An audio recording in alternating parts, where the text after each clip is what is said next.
Let us not tarry, he's too big to carry. We'll cremate the other two later. Wrap them with furs on the backs of the burros. Ignore them, their vociferous nature. Of customs to keep, time for to weep. We'll be somewhere farther away from here. What regrettable loss to be bound with a floss in terms habitual for to endear. The wood in the distance promised fuel for the listless. They still rattled should night not bring slumber. Of dire circumstances suggesting no chances. The trees of the wood but seem to lumber.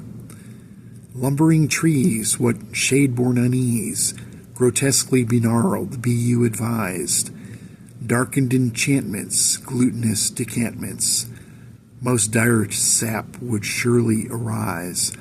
What glowering murk did evil here lurk, agglomerating what ill will did gather, a connivance to goad this conjunction of woe, in certitude no syllabicating zephyr, an aether's ferment, or dweamer misspent, or pendulous pejoration rather.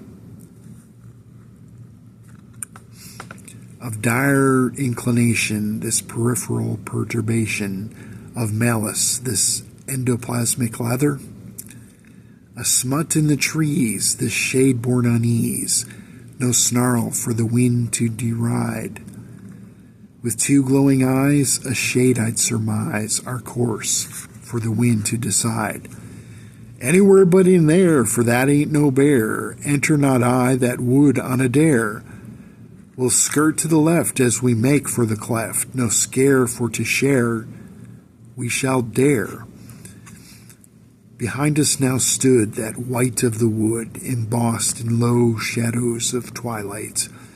Forth he did venture to vent his displeasure, a panoply of frustration and spite. Sullen he stood, then turned back to the wood, a remonstrance, his message unclear. A reparation in remuneration, or simply a shadow to fear. What trek to partake, the best course to take. For weary souls somewhat disheartened, yet rising it wound round yon granite domes to the north of the Horsebane escarpment.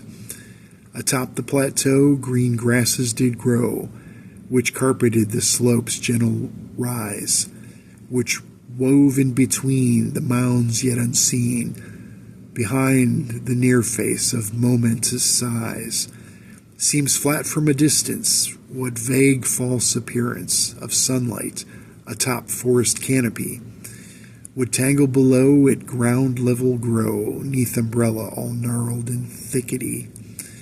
What willowy trace at foot of rock face, winding round root, wick, and stump, skirting the trees, trunks, and root knees, meandering around hollows and humps.